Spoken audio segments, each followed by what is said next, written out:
Disneyland Paris introduced this new ticket system with ever-changing prices by Shannon Ace, November 19, 2024 on Walt Disney World News Today.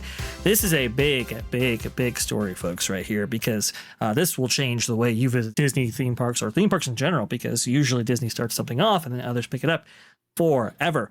Disneyland Paris has introduced a new flexible adaptive pricing system for dated tickets, meaning prices may now change for the same day over time. So for right now, we have variable pricing, right? Where you have certain days of the week that are more expensive than others. But what if, depending on when you actually look at those prices, those fluctuated, kind of like the airlines do? So depending on when you actually get those airline tickets, your seat, obviously, it adjusts in price based on a whole host of factors, right? And depending on when you actually buy them. Imagine applying that flexible system to Disney theme parks. Well, Paris has done just that. Dated tickets already vary depending on the date and demand. For example, Christmas Day and New Year's Eve are two of the most expensive days of the year because of the popularity. With this new system, pricing for a single day may vary within a fixed range, adapting to demand and seasonality. One day, one park tickets start at 51 euros, while one day, two park tickets start at 76 euros. A one day, 2-day park ticket can be up to 175 euros, as seen for New Year's Eve in Disneyland Paris's report. Screenshot below. We can go ahead and close that in right there. You can see the variance in those purple days from 119 euros to 175. This is some tough stuff. So depending on, when you actually want to go to places like Disneyland Paris, or perhaps your domestic theme parks are next, this is usually where Disney likes to travel balloon things. We saw Lightning Lane, and those skip the line features make their way in Paris first before being debuted in the States later. This might be coming to a theme park near you. So what do we have? Paid shows in Tokyo, variable pricing to the nth degree in Paris. Man, it's just getting more and more expensive to visit these favorite theme park destinations. And we should note that one reason why so many people have decided their money and time are better spent on a cruise is because you pay one price and you know what it's going to cost. Everything's included. So if you can't even guarantee the price of going into the park, which is the reason why you're buying the hotel room and the all the other goodies, where are you? You're totally surprised. Oh. Mickey's Magical Surprise. It'll be $20 more. And on a cruise, everything that entertains you is functioning and working. Well, there is that. Let's face it. If a cruise. If a log flume ride gets stuck, well, they'll get you off. If the cruise ship gets stuck, might be a long wait. Have a magical adventure. Very thought. Yeah. That makes me not want to go on a cruise. That doesn't help. Well, but the good news is that cruise ships are pretty tightly regulated by the various authorities. And so. I've never been on one. Oh, well, they're not going to lose you. They're going to know where you are and what the situation is. Disney cruises are actually pretty good. That's like the one last vestige of Disney that's pretty solid. Even though, but again, it's one price for the food, for the shows, for the trip, all inclusive. And speaking to that point, Lou, Sean Rakes the Mouse, who was a friend of mine, is actually a travel agent. He put this tweet out, and I think this really encompasses the Disney experience of today. Explained to one of my clients who was taking his family to Disneyland next week for the very first time in 6 years how the virtual queue system works on top of Lightning Lane multi-pass and individual passes and park reservations. And this just ain't at Disney. Nearly impossible to simplify / dumb down a Disneyland vacation right now. He continues, I didn't even realize how truly confusing it all is until I had to spell it all out to a client who had no idea about any of it. Hopping restrictions, park reservations, app reliance systems, 3 different Lightning Lane passes, confusing and restrictive virtual queue systems. This isn't a positive guest experience, Disney.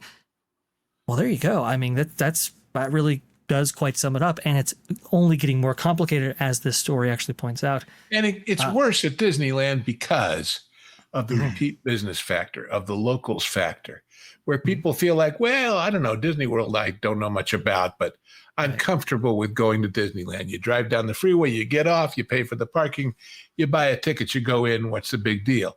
Not so fast. We have lots of deals. How many hundred would you like to read about on your phone while you're standing there in line? man, this is just It's almost so as if somebody said, you're paying a lot of money and you're having too much fun. We're going to make it worse. Yes. And charge more. It does absolutely feel like that. Bob, I know we just had this conversation the last time you were on the show. You were talking about how you weren't necessarily buying an annual pass for your daughter and how you've changed your visitation patterns when it comes to Disneyland, your home park. How do you feel about all this? Oh, this is not good at all. In fact, so the funny thing was I was at Disneyland Paris last year, and I got to experience the whole Premier Pass because I did get it and I got to see what it was like. I like the fact that you didn't have to make a reservation or anything, but it was really expensive. And yes, you got to go on all the rides, but at Disneyland Paris, there's not very many rides you can actually use it for compared to like Disneyland and DCA. However, when I keep seeing things like they keep trying out, it's like, oh gosh, that's coming over here now. To me, I'm so sick and tired of all these different pricing things. It just seems like Disney's trying to find more and more ways to, gouge the customer. And it drives me nuts because look, they just upped the passes, and I just told you I wasn't going to renew my daughter's pass. I didn't. I renewed my pass yesterday for Disneyland and DCA, but I didn't renew it for my daughter, and it's awful because like she's not too devastated, thankfully, about it. But to me, I'm kind of bummed about it because I would love to keep her going. And yes, I could buy it for her, but it's a whole thing of she's not going as much as we'd like her to go, and she's focusing on school, which is really important. But the fact is, we have passes to other places that we can go to all the time, like Knott's Berry Farm that's opening up tomorrow, right? So Knott's Berry Farm is completely, it's cheap, it's affordable. We buy that for the whole family. Even SeaWorld's more affordable. Everything's more affordable than Disney right now, and that's the bummer thing. And I know that everyone loves Disney. I love Disney. I grew up loving it. I just saw a comment in the chat. Was it from Sunny Eclipse saying, I'm so glad I got 50 years worth of memories at Disneyland and Walt Disney World. I'm okay with not ever going back. Look, I've got a channel, so I'm going to keep going back, obviously, and the ticket does pay for itself. But in a sense, it's almost not worth it anymore to people. There's no real value, at Knott's Berry Farm. When you go there, you're getting, no blackout dates. Depending on which pass you buy, you usually average about $125 for both parks, water park and the regular theme park. And it's inexpensive. It's worth it. Disneyland, they keep raising the prices, but offering less to people. You've got blackout dates now that you can't go. You have to make reservations still to go. If you can't make it, like this week, I've been trying to get a reservation because now that I've kind of been recovering from my surgery, I was able to go back out last night or today, couldn't get a reservation. So it's frustrating knowing that I just bought this, $1,700 pass, and I can't even go to the parks the day I want to because, there's no reservations. Really? Come on. It's tough. I want to pose this question to you, Erika. We talked about last week how this quarter was particularly troublesome for Disney, specifically in the international region. We saw a 32% decline in operating income. That's profit from the international experiences segment. And, obviously, I think they're looking to get back some of that, claw back some of that with some of these pricing schemes. You can see how instrumental revenue-wise the parks are for the entire Walt Disney Company. They're still the revenue driver for the company. This is why we call them more of a theme park company than anything else, because it's the one area that they're most profitable in, and now they're looking to increase profits even further. Is this a winning strategy? It's hard to say. I'm not a financial analyst either, but that you have a camp of people that still go to Disney. It's just they're not garnering as many guests as they used to. Now, whether that's going to, continue to decline, especially with Universal Studios stepping up their game, and not just in Florida, but I hear they've got stuff going on here in Europe. There's Texas, and then other things coming down the pipeline. At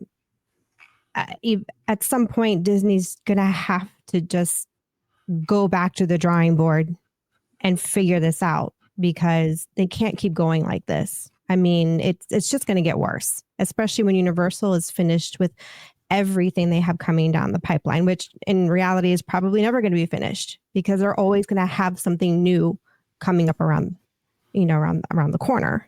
Well, they have hundreds and hundreds of acres now that they'll have access to, thousands potentially after the Lockheed Martin facility relocates, which they're planning to do.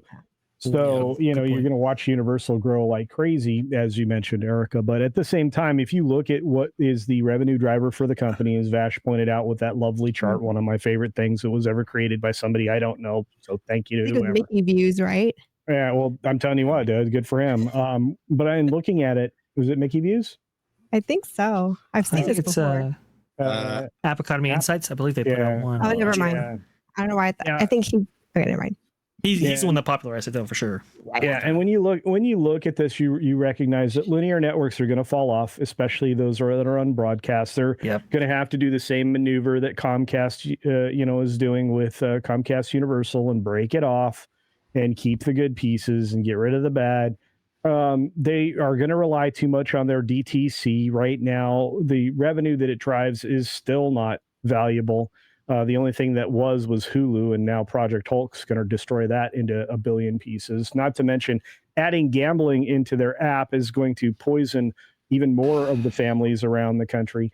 But when you look at parks and experiences, it's really the one place left where they have a tactile connection to their audience outside of obviously cruise ships, which is part of the same field because it's parks and experiences. So that $7.1 billion in revenue really is key. It's incredibly important.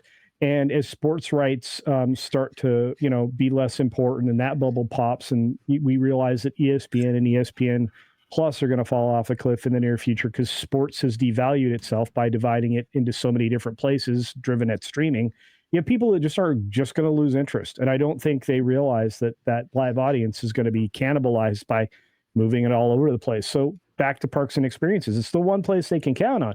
And it doesn't matter how much they invest at this point because they're so far behind in deferred maintenance that they need to focus there first. If they don't focus there first, you're delivering under low quality experiences for all your guests who fondly remember Fantasyland and all of these other things. And Frontierland, if you really are legitimately destroying Frontierland, first of all, the guests are going to be without major attractions and areas for 6 years because Disney can't build anything faster than that right now in the United States. Whereas you go to, someplace like France, they can hustle the construction. You go to someplace like China, you can hustle the construction, and OLC embarrasses them whenever they put something together because it's much, much faster. They take Disney's expertise, engineering, and plans, and they just do it faster. I was just going to say, as my dad would say, Disney's not the only show in town when it comes to when it comes to entertainment, parks, and experiences. I mean, we just went. I know I was just complaining about theme parking in the cold, and we went to Fantasialand last Saturday to their Winter Tram, which is Winter Dream, and 69 euros per person to get into the park. And not only could we ride the rides and everything, but the park was just completely lit with lights. And then they had a fireworks show with water pyrotechnics. And oh my gosh, it swept me off my feet. And Disney doesn't do that anymore for me. No, it doesn't. And as a reminder, and Erika, you may remember this from back in the day, and I know everybody here does. Disney used to make up for how poorly they had energized the MGM park, eventually known as the Studios Park, right? Mm-hmm. They had so poorly appointed that with attractions and entertainment options, and they just kept taking them away. So the last thing that was left in the holiday season was the Streets of America, and they would populate that with a family's long gathered Christmas decorations and lights. And I went. Lights. Yeah, we would go every year.